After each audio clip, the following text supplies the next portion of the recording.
Okay, Parshas Yisro. Four interesting ideas. Let's see if we'll have time for all of them. The first idea is from the beginning of the Parsha. Vayikach Yisro chaysein Moshe Sipora Eishes Moshe Achashilucheha. Yisro, the father-in-law of Moshe Rabbeinu, takes Sipora. Ve'esh shnei voneha, the next pasuk, and her two sons. Asher Shem ho'echad Gershom ki oma ger yisiberes nochriya. One of the children is called Gershom, because he was a ger in an Eretz Nochriya. That's why Moshe and Sipora called him that. V'shem ho'echad, and the name of the second child is Eliezer, ki elokei ovi be'ezri v'atzilei mecherev paro. Because Eliezer was so called, because the God of my father came to my help and saved me from the sword of Paro. So that is how our Parsha begins, that Yisro is now going to rejoin the Jewish people with Tzipora, his daughter, and Moshe's wife, and the two children, Gershom and Eliezer. Now, the question is to do with the names of the two children of Moshe Rabbeinu, Gershom and Tzipora. What are the names about? What the pasuk tells us, Gershom, Ger Hayisi Beretz Nochriya. Moshe Rabbeinu is fleeing from Mitzrayim, where he was born and where he grew up, and he went to Midian. And to remind himself of the fact that he was not a resident there, he was not a Teishov, he was a Ger, he calls him Gershom. That is Ger Hayisi Be'eretz Nochriya. And the second child, Eliezer, is a reference to the time where he was informed upon, and Paro wanted to kill him. And as the Chazal tell us, the Medrash says that his neck turned to marble. Vayatzileni micherev Paro. That is what it's referring to. The Chofetz Chaim, al Torah, we've discussed various other mahalchim in the past, various other approaches to explain this in the past, but the Chofetz Chaim gives a very beautiful interpretation. He asks two questions. In the first box, the line just under Chofetz Chaim. If you're listening online, please email me at j.golker@gmail.com and I'll send you a handout. The first question, says the Chofetz Chaim, is the order is wrong. Because chronologically, what happened first? Chronologically, he was about to be killed by Paro, his neck turned to marble, Vayatzileni micherev Paro. And then he fled to Midian. So the first child should have been called Eliezer, and the second child should have been called Gershom. So says the Chofetz Chaim, because of the nes. That's question number one. And furthermore, what exactly is Moshe Rabbeinu's objective of calling him Ger Hayisi Be'eretz Nochriya, Gershom, because he was a sojourner in a foreign land? Is that a good reason? What is that about? So, says the Chofetz Chaim, it appears, says the Chofetz Chaim, when Moshe Rabbeinu came to Yisro, Adayin Yisro lo niskaya. This is going back many decades. Now, at this point in time, Moshe Rabbeinu is 80 years old. When Moshe Rabbeinu fled to Midian, some years earlier, Yisro had not yet converted. And he wasn't the elevated Yisro that he was in this week's Parsha. Because Yisro says, now I know that God is the greatest of all deities. In other words, now I know that God exists and he runs the world. But until now, I didn't know. And therefore, when Moshe first met him, Yisro had not made that transition. And therefore Moshe Rabbeinu was worried that he shouldn't be influenced by his ways. And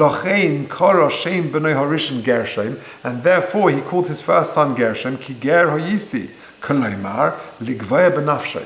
to instill in his very soul, don't be influenced. And therefore I'm a sojourner in this foreign world. I.e., I'm a sojourner in Olam Hazeh, in this transient physical world, and at some point after 120 years, as it actually was for Moshe Rabbeinu, he will go back to the real world, to the Olam HaEmes. Sheshamu b'bechinas Teishov. There he'll be a Teishov, a proper resident. In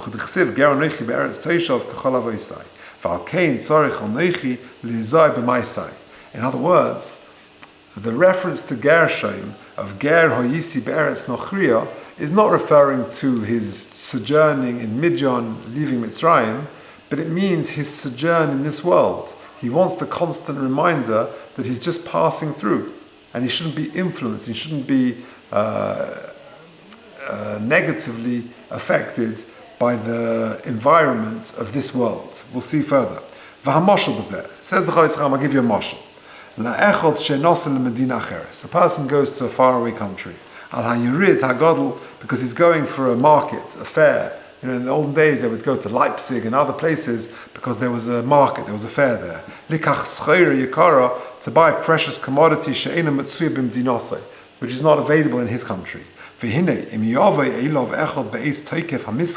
If someone would come to him in the middle of the height of the market, the market is open at say 10 till 1 on a Sunday morning, and someone comes to him at 10:30 in the morning when it's rush hour. Here, come, read the paper. Or have a game of chess in the middle of the high point of the business hours. He'll push you away. What are you talking? What are you doing? Go away. Every moment you're talking to me, you're distracting me. Do you know that I've traveled all the way from wherever to come to this market? I've traveled dozens of miles to bring Parnasa back to my family for the rest of the year. Now you want to tell me to read the paper? I haven't got time. I'm here for a few hours to get provision to take home. The nimshal, says the Chavetz Chaim, is self-evident. After a full life, Mitzvah Hashem, 120 years, a person returns his soul to HaKadosh Baruch Hu, from the kisei hakov from which it was extracted.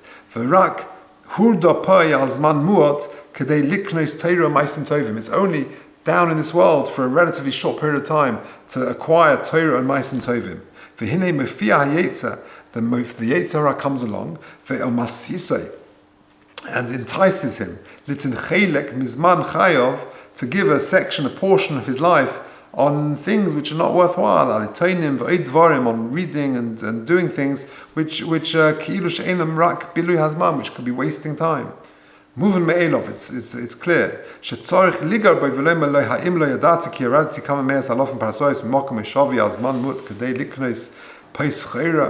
Don't you realize I've come down to this world for more elevated purposes, which will help me eternally? What's HaKadosh Baruch Hu going to say to me when I go back? I should go back empty-handed? Now, of course, I'm not saying you shouldn't read the newspaper, right? A person's got to have downtime and relax, etc. But if that's all there is, then that's not why you were sent down here. The mashal maybe I've given before, but it's a mashal I think that works. It's really this mashal. Imagine after the shiur, you need a pint of milk. So you go to Kosher Kingdom, and as you walk into Kosher Kingdom, all of a sudden, music starts playing, confetti is thrown all over you, and Mrs. Rokach comes over to you and says, "Congratulations." What? You're our 1 millionth customer. Okay, great. What does that mean? You come back Sunday afternoon, 3 o'clock, and we play supermarket sweep, which means you get a trolley, and you've got 3 minutes to put whatever you want in your trolley. Okay? So Sunday you're there at 2:45 with your trainers on, right, to make fast turns, whatever. You're revving up your trolley, and there's a big countdown clock, 3 minutes, family there, friends are there, the newspapers are there, photographers, and you think you've strategized, you've talked it through. What are you going to do? You're going to quickly, so you'll start, you're going to turn right, and you're going to go to the alcohol section where you pile up with have expensive bottles of liqueur and of whiskey and whatever. No, but then you fill it up with that, and then you trade it in, you can buy 10 trolleys worth of chocolate. Right? You got to, so, chaval, 1 trolley of chocolate. So you're standing there, and you've got your trolley, and as you make a right to go to the drink section, you go past the newspapers, you see Hamodia and the Jewish Tribune and Mishpacha and Ami and all the papers, and you think, oh, last week's Hamodia. I haven't read last week's Hamodia. I've got 3 minutes. And you sit down, you start reading, oh, that's interesting. and people are screaming at your family, and what are you doing? You got 3 minutes, not now, later. And you wait and you say, it's okay, just 30 seconds. 30 seconds is priceless. You can pile up your trolley. Wasting time in this world is way worse than 30 seconds out of a 3-minute supermarket sweep. Now, it doesn't mean you can't read the paper. What it means is what's your focus? What's your priority? You need time to recharge as well. That's also part of the Avodas Hashem. But what says the Chofetz Chaim in answer to his 2 questions? Moshe Rabbeinu knew that he's going to a place where Yisro wasn't yet the Yisro who appears in this week's Parsha. He says, Achshav yodaiti ki yor elikim. What's the Lashon? Ati yodaiti ki god Hashem mikol elikim. But previously I didn't know. So he was worried about exposure to such a person, to such a community. So therefore he needed a reminder, not that he was a Nochri from Mitzrayim going to Midjan, but he was a Nochri from the Olam HaEmes down to this world. Don't be influenced. And therefore, that answers the first question. Why was he called, why the order not Eliezer then Gershon? Because the first thing that kicked in was the fact that he was a ger from Olam HaEmes to this world. That kicked in first. Then Eliezer was V'atzlein Mecherev Paro. That was a later incident. So that answers the first question. And why? What's the big deal? Huge deal. He needed a constant reminder by his son, calling his son Gershom, to remind him that he's only passing through. The famous story of the Chofetz Chaim, that a wealthy businessman came to Eastern Europe and he was there, and he's got to see the Chofetz Chaim. So he goes to Radin and he sees this nondescript tiny village, and he sees the Chofetz Chaim's house. It's tiny, it's impoverished. He goes in there and is shaken by the poverty, and he says, Rebbe, let me buy you something. So he says to him, tell me, where are your settees, where are your net curtains, etc. So he says, no, I'm from America. I'm just, I'm here on business. I just came to say hello, but I'm happy to buy you things. I'm happy to give you. So he says, and tell me, where are your chandeliers? Where? He says, Rebbe, I'm just passing through.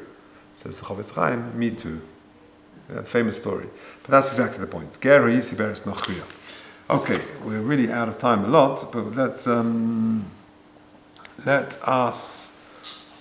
leave the next one. I'll tell you what, let's do the next one. We'll do the pattern number 2 and 4, and then we'll leave out number 3 Hashem for another year. Aseres HaDibros. That is one of the central parshas in the Parsha, in Parshas Yisro. Now, something very, very interesting. We've spoken about patterns in the Aseres HaDibros before, but it's well known that the first 5 are Ben Odom L'Mokom, and the next 5 are Ben Odom L'Chaveirei. What I came across was fascinating. Meiri is one of the Rishonim, and in the Hakdama to his Pirush on Shas, the Hakdama L'Beis HaBechira to the Meiri, he says something fascinating. He says that there is a connection between numbers 1 and 6, 2 and 7, 3 and 8, 4 and 9, and 5 and 10. Between each of the Ben Odom L'Mokom and Ben Odom L'Chaveirei. So let's just work through this. It's a very, very interesting piece. So this is the bottom here. V'zeh etzli ma'im Rabbeinu hashleimim ba'omram al aseres hadibros shoyi b'shnei haluchos chomesh beluach echad v'chomesh beluach sheni. Right, there are 2 tablets. On the first is the first 5, the Ben Odom L'Mokom, and the next 5 is the Ben Odom L'Chaveirei, number 6 to 10. Now, Olov derech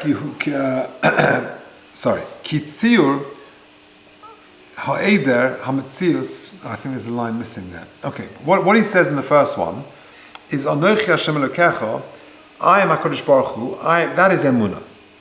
Believe in me. That parallels number 6, which is Leisirtzach. How so? Because whenever a person, he says, Kitzio Heidam Metzius, whenever a person denies the existence of HaKadosh Baruch Hu, Yekane Beloshen Al Shem Hariga. It's defined as murder. For example, it says with the Dor Haflaga, Asher Bonu Migdal V'Rosh B'Shamayim, they built a tower to go to the heavens. Ach lo yira'u es Hashem nitzav olav. But they didn't stand to see HaKadosh Baruch Hu at the top, standing over them. V'kafru b'metzias, and they denied the existence of HaKadosh Baruch Hu. V'nema aleihem b'divrei hashlamim she'asu avodah zarah. That they did, it's as if they worshipped idols. V'cherev b'yada, and there was a sword in their hands, kaviyachol, kadei lahorgai. because you see that denying Anochi Hashem Elokecha is akin to murder. So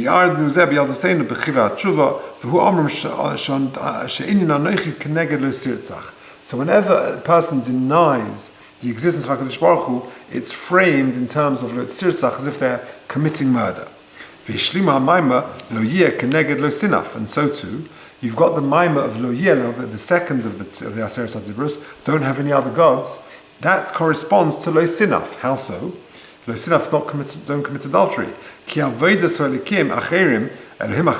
Because worshipping other gods, who nimshal beznus, is like an adultery. Because what is adultery? Adultery is abandoning the person who is dedicated for you for somebody else. And therefore, Lo Yelecha Elohim Acherim, having other gods, is abandoning reality, what is really for you, with something else. That's why the Pasuk always terms idolatry as in straying after false gods. You're being mezaneh, you're committing znus by going after false gods. And logic dictates, Ki haznus hu is chalfas hatzura hanoisa, elov, bizarre v'nochria, k'mesha. That's what znus is. So there's a connection between lo yeh and lo sinaf. Good. Okay. The next one is lo sisa. So v'oma v'achkach lo sisa, keneged lo signov. That corresponds to lo signov. Shekol hagoynev sofer yishov b'sheker. How does lo sisa and lo signov go together? Lo sisa, don't take Hashem's name in vain, which is like a false shvua. That corresponds to don't steal. How so? Because if a person steals, eventually he's going to have to make a false shvua in court. It's a remez that sometimes Chazal say in like a lighter way. Don't take my name in vain. Lo sisa and maso and business sort of go together. Don't wrap yourself in a talis and go and steal. You're going putting on tefillin and then you're sort of deceiving the brias, the rest of the world. You're wearing tefillin, which is Hashem's name.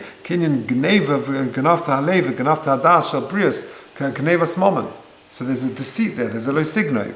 And then the fourth one. Nema zoches yom HaShabbos, keneged lo sane berecho et shoker.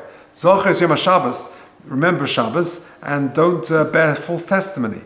Re'ei eich hediuk u'mavur le'mevinos Yisrohem, sha'adov and timras binin HaShabbos, hu nofel tachas geder ha'edus. Because Shabbos, there's a strong connection of testimony with Shabbos. She'umazher ma'ayin shel yeid bo edus sheker. When we bring in Shabbos, Shabbos is Vayichul Hashemayim v'aretz. We're giving testimony about the creation of the world, and therefore not keeping Shabbos is like a false testimony. That's the correspondence between number 7 and number 9. For Kvar Omer b'Medrash Zed Doidi v'Zed Rei Ein Reli HaKadosh Baruch Hu Shneim Recha v'Recha Avicha She'al Ta'azov.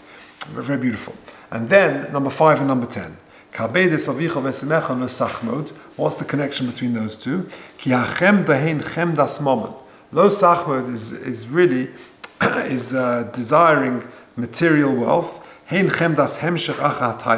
which is really a desire after other taivas, after desires, who rosh l'chol hamidas, which is the strongest hamagunos, which is the biggest of the pulls of the negative midas, and the destructive midas. V'kvayodata sha'brias mezalzlis b'kovet ha'av le'pchsisas haben v'leroya midaisov k'mei she'amru yuma. So you see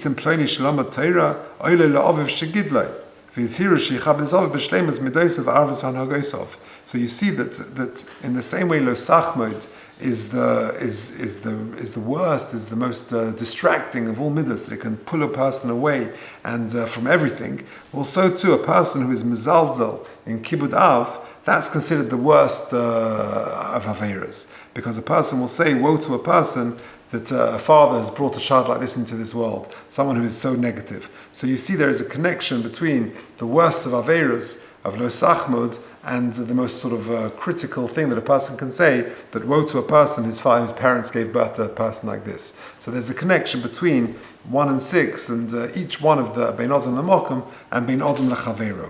In the past we've discussed other connections between the two, but I just thought it was very interesting Meiri. Let's just finish quickly with a very interesting Meshech Chochma. If you look at paragraph 4, Mr. Hashem will leave 3 and come back to that for another time. There's a fascinating Meshech Chochma. The mitzvah of honoring parents. The intention of this is, it says in the Yerushalmi, Kibud Av have a mitzvah kala. The Yerushalmi says in Kiddushin Perek Aleph that Kibud Av is considered a mitzvah kala, a light mitzvah. Why? If you think about it, it's light and it's just so obvious that we owe our parents so much. They've got, were it not for them, we wouldn't be here. And the countless effort that they put into our very existence, the food, the clothing us, the schooling us, the years, of bringing us up, it's an enormous debt of gratitude which we owe them. V'lochein, if you think about it, which generation was given Kibbud Aveim? The generation that was given the mitzvah of Kibbud Aveim was the Dor HaMidbar. If there was ever a generation where parents did less for their children than any other generation, it was the Dor HaMidbar. There was no cooking, there was no food, there was no laundry, the uncovered clothed you, there was no going to Brent Cross, everything just grew on you, there was dry cleaning, there was the food given to you, the air gave the water, everything. The parents did less in that generation than they did perhaps in any other generation. Says the Meshech Chochma v'lochein. Even if a person says, what did my parents do for me already? No. You say to them, honor them, even a person in a later generation will say, what did my parents do for me already? Says the Meshech Chochma, no. HaKadosh Baruch Hu is saying, honor them, like Hashem commanded you in the Midbar, i.e., because in the Midbar there wasn't such effort. Mon came down for them.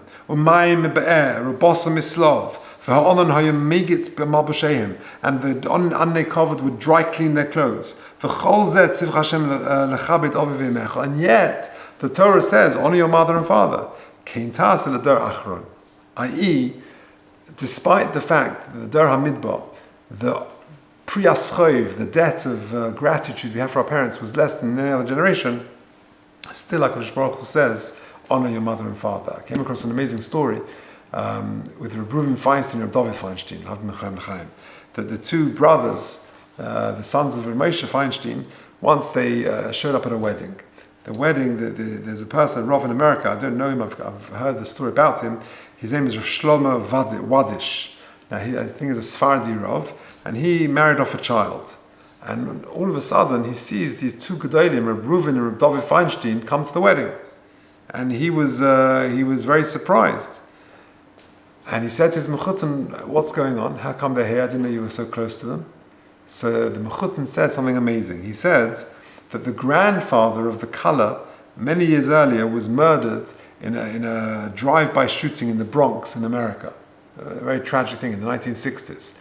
And this man, his name was Rav Abud, and he was an electrician by profession, and he lived in the Lower East Side, and whenever there was any electrical problem in MTJ and Moshe Feinstein's yeshiva, this Rav Abud would come and sort it out, and he would never take any money from Moshe from the yeshiva. And Nebuch, when he was killed, and it was killed on an Erev Shabbos, and they didn't know where he was, and Motzei Shabbos, they called the family, and they told them. Rav Moshe spoke at the Levaya, and Rav Moshe said that the Nifta was a tzaddik, and he never took any money from the yeshiva, and he felt such hakoras hatoiv to the grandfather of the Kala, that at the Levaya he said he undertook to attend every wedding of his children and grandchildren. That he personally would come as an expression of his hakoras hatoiv. But here's the amazing thing. that debt of Hakaras HaTov was felt so strongly that even after Moshe passed away, the two brothers, Reb Reuven and Reb David Feinstein, they also felt the debt of gratitude.